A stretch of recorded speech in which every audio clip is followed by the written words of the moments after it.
Spreader বা sticker আমরা কেনই বা ব্যবহার করব বা এর কাজ কী, মূলত এইসব বিষয় নিয়ে আজকের এই ভিডিও।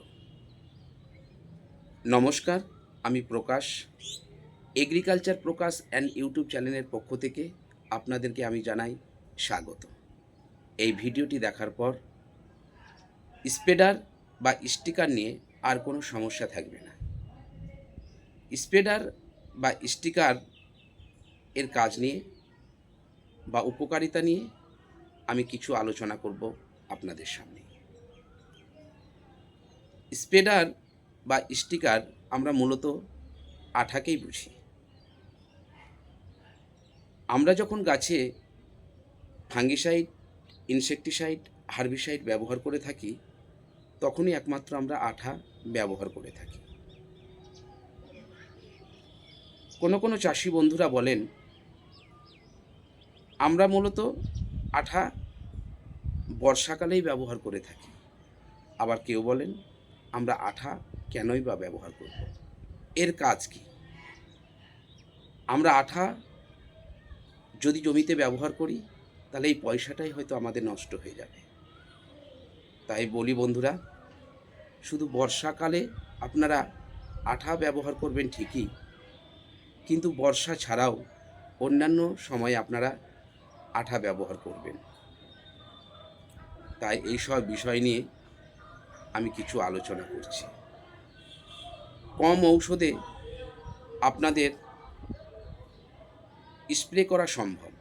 ধরুন আপনি গাছে স্প্রে করছেন, আঠা মিশিয়ে যদি গাছে স্প্রে না করেন, তাহলে আঠা মিশ্রিত ছাড়া জলটি গাছে পাতায় যেমন পড়বে, তেমনি খুব তাড়াতাড়ি মাটিতেও কিন্তু পড়ে যাবে। ধরে রাখার ক্ষমতা কিন্তু আর থাকবে না। আবার আমরা বলি যে আঠা মিশ্রিত ঔষধটির যেমন গাছে স্থায়িত্ব হয়ে থাকে, বজায় থাকে, তেমনি পরবর্তীতে খুব বেশি আর ঔষধ ব্যবহার করতে হয় না। দ্বিতীয়ত কথা হচ্ছে যে আমাদের শরীরে লোমের গোড়ায় যেমন ফুটো থাকে, তেমনি গাছের পাতাতেও অনেকগুলো ফুটো থাকে।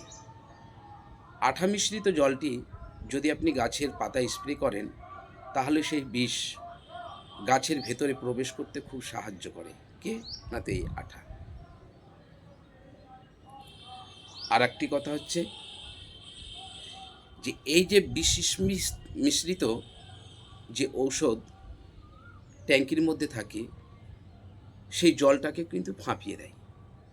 যখন আপনি গাছে স্প্রে করবেন, তখন সেই জল কুয়াশার মতো পড়তে থাকে।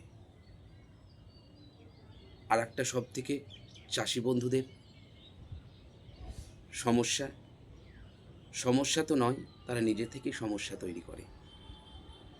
কোনো রিটেল ভাই যদি তাদেরকে বলে যে 1000-2000 টাকার বিষ নিতে হবে, তাতেও চাষি বন্ধুরা রাজি হয়ে যায়। কিন্তু যদি বলে 10 টাকা কিংবা 50 টাকার আঠা নিতে, তাহলে কিন্তু তারা মাথা নাড়িয়ে দেয়। তো বন্ধুরা, আমি আপনাদেরকে বলছি, আপনারা যাই স্প্রে করুন না কেন, ফাঙ্গিসাইড করুন, হার্বিসাইড করুন, আঠা মিশিয়ে কিন্তু ব্যবহার করবেন। এতে আপনাদের লাভ, গাছের লাভ। তাই বন্ধুরা, ভালো থাকবেন, সুস্থ থাকবেন। এই ভিডিওটি দেখার জন্য আপনাদেরকে আমার ধন্যবাদ।